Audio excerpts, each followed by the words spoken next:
Greetings, and thank you so much for tuning in to the Barbara Dean Franklin Show, Real Talk, Real People. I am your host, Barbara Dean Franklin, and today I have the awesome pleasure of sitting with my brother, my friend, Mr. Anthony Morgan. How are you, Anthony? I'm great. How are you? I am wonderful. Anthony is the owner of Morgan International. Morgan International TV 34 Multimedia Productions. Yes, and it's really funny that Anthony was coming out today to just look at the studio, you know, some of the equipment, give his expert advice on some of the things that we're doing, but he has been put on the spot because my guest wasn't able to make it today. So now I have a new guest. We're going to talk about his passion of photography, video, and give us a little sneak peek about this smoke table that you made. But before we get into talking about that, I want to know how long you've been doing what you do and where did the passion come from? Well, it started a little bit out of right out of high school, my last junior, senior year in high school. I probably don't look as old as I am, but this was way back in 78, 79. Okay. So initially, I was going to school and I was into culinary. Okay.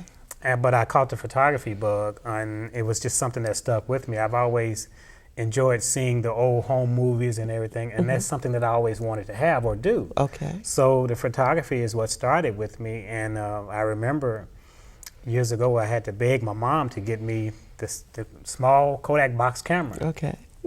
And it just bloomed from there, and it's been going from then. I've been doing it for over 30 years. It's truly a passion.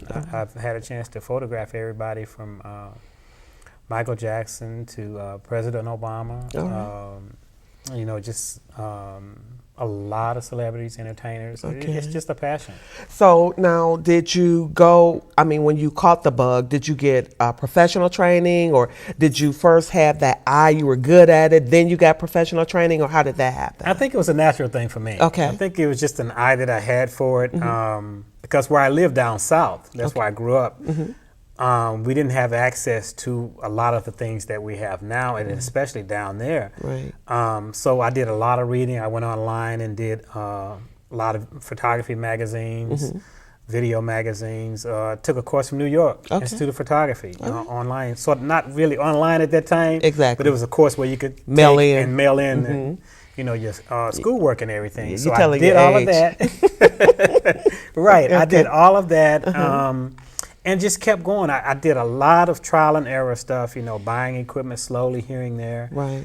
And just moving along step by step, taking my time and just getting all the items that I need to put in place, you know, one by one, and that's what built up to where I'm at now. Okay.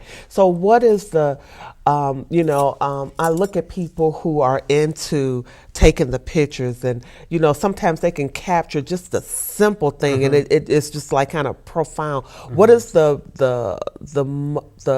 most important thing is for you when you're taking a picture of somebody? What are you trying to capture? Well, it's two things: emotion and lighting. All right. Lighting is the key. Okay. You know, everybody talks about that. That's the key. The whole key to photography is lighting. Okay. You know, if you want to see it, you light it. If you don't, you don't. All right. But when it comes to photography, and it depends on the type of photography that you're doing, you want to try to capture the emotion. All right. And that's what really important, and because a picture can tell a story. Exactly. You know, a video tells a story better because there's a lot of movement and action. Right. But you can look at a picture, and I tell people this all the time, you can look at a picture from 10 years ago, and you knew exactly what you were doing at that particular time. Yes. You know, so that is what really got me, you know, really passionate about photography. And then at the same time, I used to see a lot of people, you know, and it's unfortunate that when you came down to doing things like the obituaries, you would see people that had pictures from 10, 20 years ago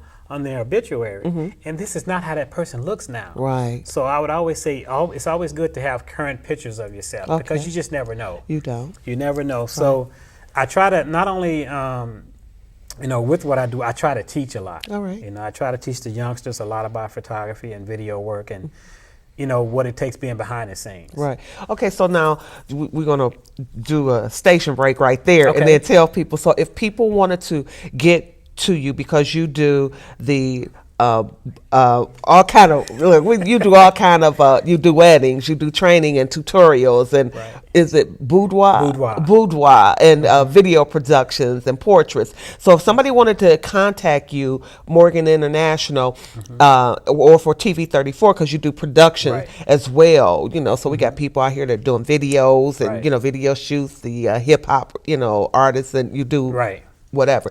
How would they contact you? They can reach me on Facebook. I have my business page, TV34 on Facebook. I'm in the process of putting together a new website.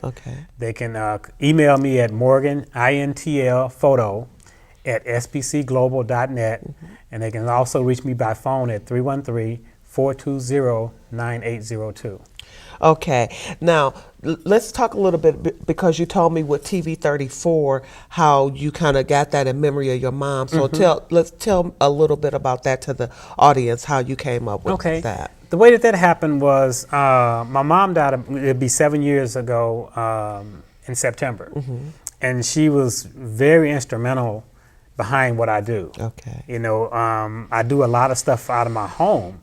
And at the time when she was ill, she was staying with me. So I gave her the upper living quarters, and I was staying in the basement. And that's why I did all of my work. So I would be downstairs doing different things and putting stuff together, and I would put something together and bring it up for her to get the approval on it. And I knew once I got the approval from her, it was good. You know, and the first sort of commercial that I did was from the auto show. And she saw it, and she thought it was an actual TV commercial. She was that impressed with it. All right. And so after she died from breast cancer, I decided that I was going to do a tribute to her. You know, I wanted to keep her with me at all times because she was very special to me. And so what I did was, she was born in 1934. And I took the number 34 and put it on one of my cameras.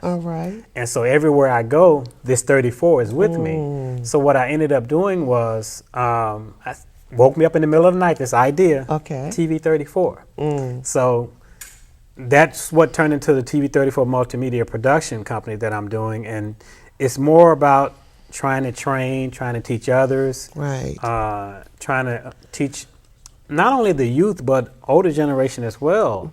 You know, because of today's technology, everybody's doing internet broadcasting and doing different things. So it's good to know behind the scenes what you can and can't do. That's true. Now, one thing that we were talking about as you were here, you know, you talk about information sharing, you know, how it is hard for you know, people in your trade, like maybe they don't share enough, you don't collaborate enough with each other. People always see things, and this is just not in what you do. It seems to be, you know, abroad. Everywhere that you go, you hear the same thing, that a lot of times people look at each other as competition instead of collaboration, instead of partnership, you know, because you may have a trick of the trade. Especially like building the smoke table, you know, that you want to share with people, you know, because, you know, you built yours and it works for you. Somebody may build, you know, the smoke table, add water with it, or do something different, you know, and so you just all add on to the things that you do. So, tell me a little bit about what you find in your industry, how hard it is to collaborate with people. Well, the biggest challenge right now is with the really advent of digital photography.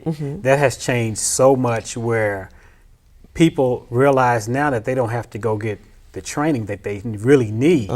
You know, because you need to know the aspects of photography, aperture, shutter speed, lighting, and all of that. And now with digital cameras, you can take the picture, look at it. If it doesn't look good, you can erase it and try it again.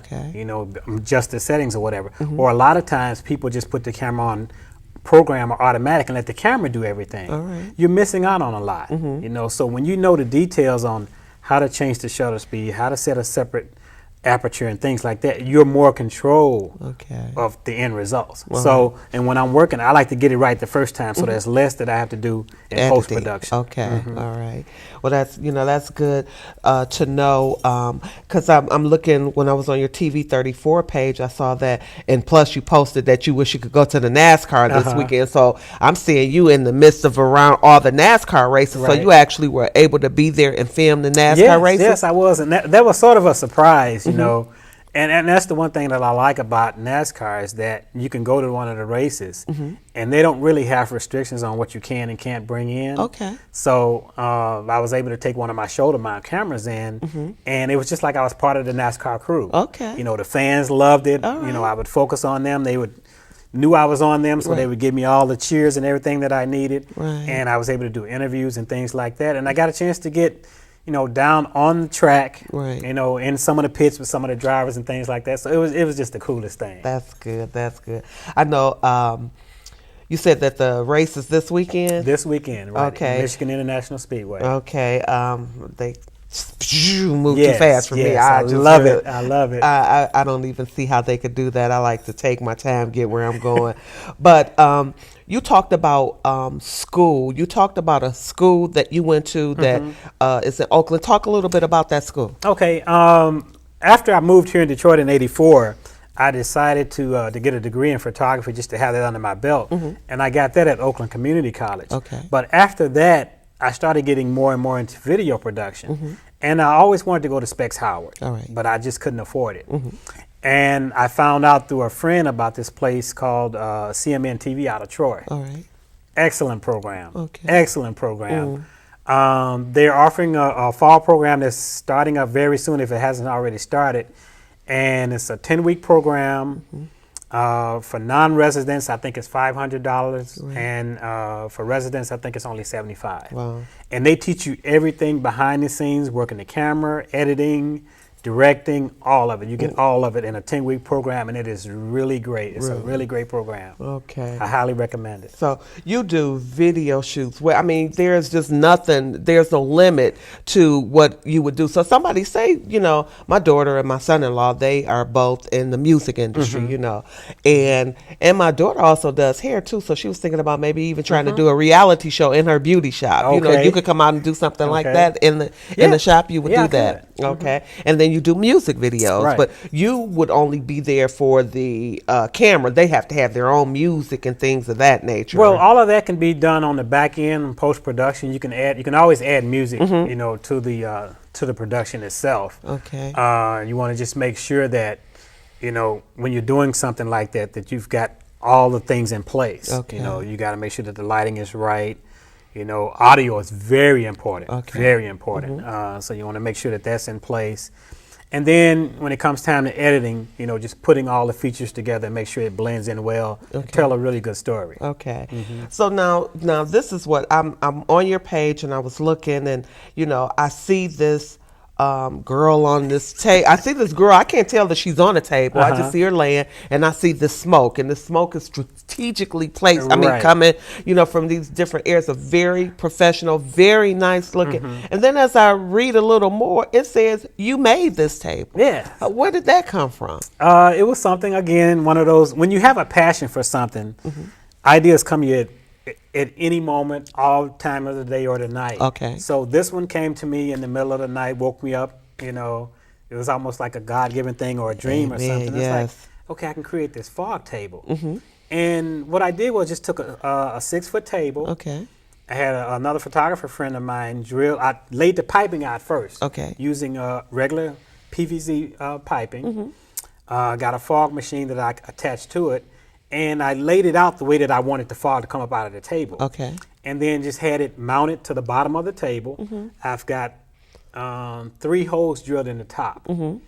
And so the fog comes up out of the table. I can just have it shoot up automatically when I want to get that perfect shot. Right. I also created a couple of extra links where I can have fog shooting in different directions, or I can post on a stand and have it coming, you know, in different directions. Wow. Now that is creative. And it worked out really great. It worked out really great. Okay, yeah, I'm you know, I've seen several, you know, different shots, different poses. If you go to his Facebook page, TV34, you will see the awesome work, you know, that you do. And I mean, for you to create a fog table, I'm sure, I don't know what it would have cost had you went and bought that professionally. It's very inexpensive.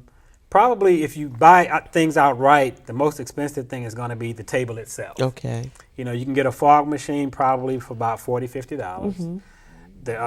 The valves and everything that you need, the piping, is very inexpensive. Okay. Home Depot, I went and got everything from there. All right. And just start putting all the connections together. But you said that you were going to actually do a video of how you put the table together, Yes. or an instructional. I'm going to be putting together, me and my son are going to be putting together an instructional video on how I created the table itself. All right. So if anybody else wants to do it, and you can create your own. You know, there's so many different ways that you can do it.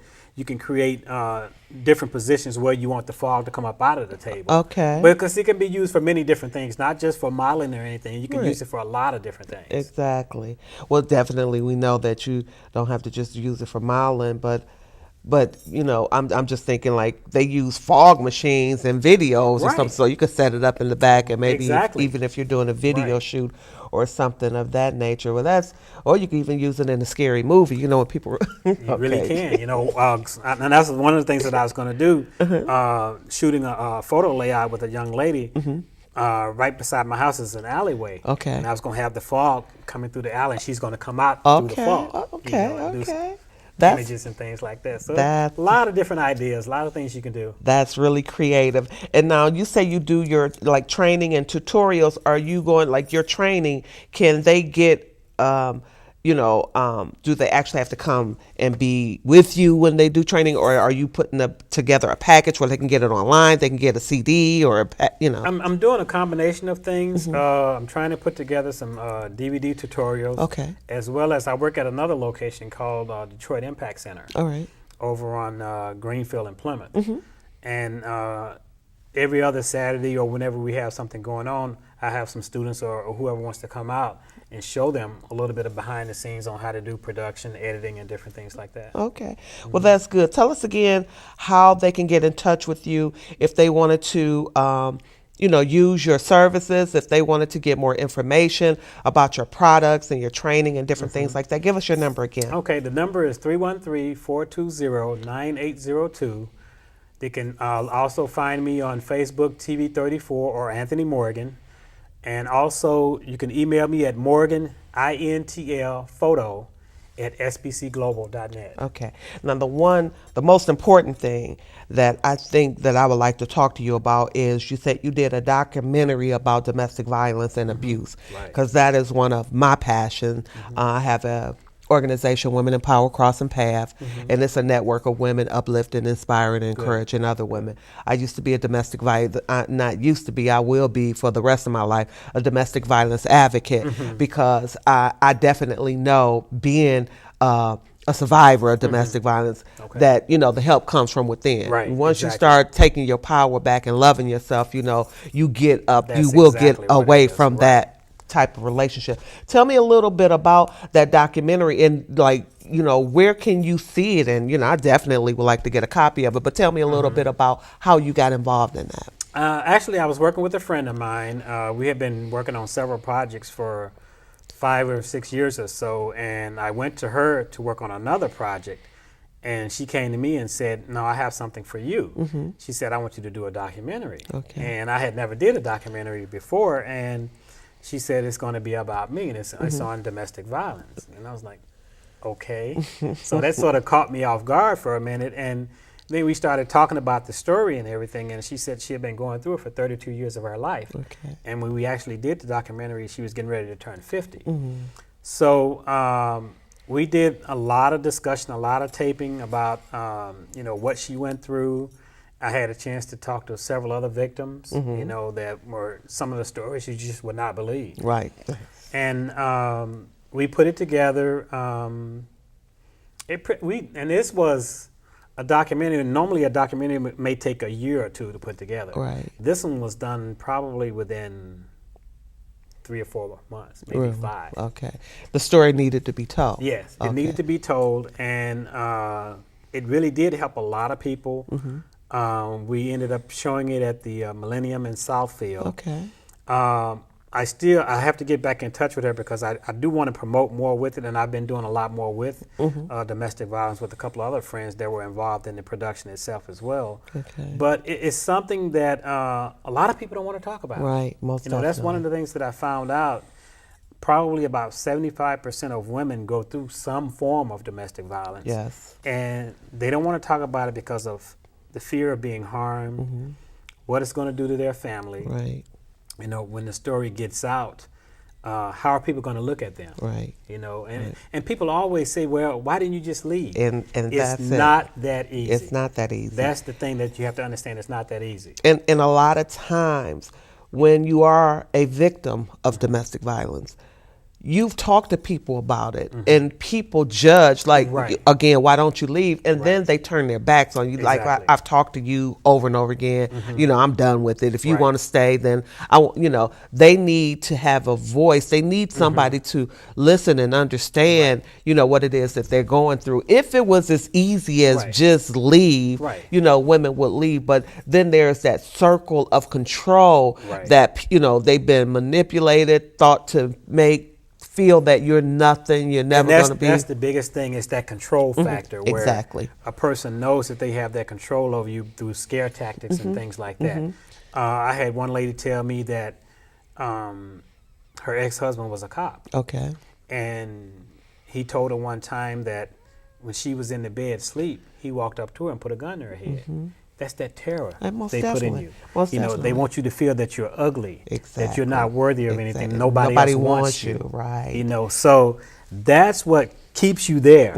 And then if there's children involved, that's another factor that you have to look at. So all of that comes into play. And the thing that we talk about now is that plan. Plan your way out. Most definitely. You have to have a plan. And you have to keep that to yourself. Exactly. You know, and that's how you sort of exit out of this situation. Most definitely. Well, I truly commend you for being, you know, involved in that documentary, you know, and that men and women suffer from abuse, you understand? Right. And women and the men, anybody, I mean, because the man is not going to talk about being abused, you know, at all. So, they need the support, you know, they need somebody advocating on their behalf, you know, because we should be able to, you know, in a perfect world, you know, we eradicate any violence at all. And they would not, you know, they should have a choice to choose who they are going to be with, you know, and when they leave, they shouldn't have to fear for their lives about leaving anybody. With domestic violence. One of the gentlemen that I talked to, that I did an interview with the documentary, he made a really good point, that the fact that men only get away with what women allow them to get away with. So true. So you know, true. So, you know, he stated the first time he hits you or she hits you, it won't be the last. It won't be the last. You know, that's only the beginning. And, you know, he'll say that, I'm sorry, I didn't mean to do it. That's that honeymoon stage. Exactly. That they make up with it. And they go back, you know. And the first thing that they say, but he loves me.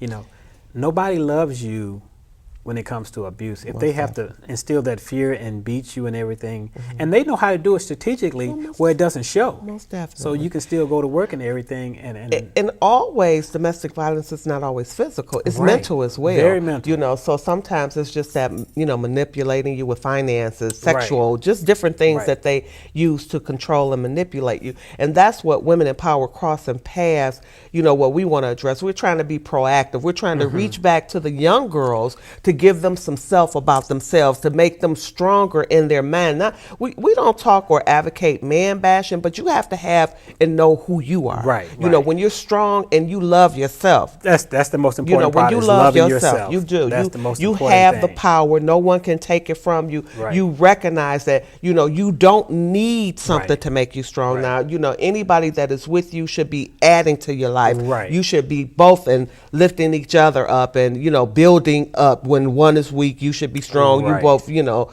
but. And that's what I tell people all the time, especially women. If you need a man to make you happy, you're already in trouble. And most definitely. You're already in trouble. So you gotta love yourself first, and then branch off from there. Yes, yes. So, you know, I again commend you and I thank you, you know, because we have a show. Father Michael Orr has a show. I think it's called Things That Men Don't Tell, you know.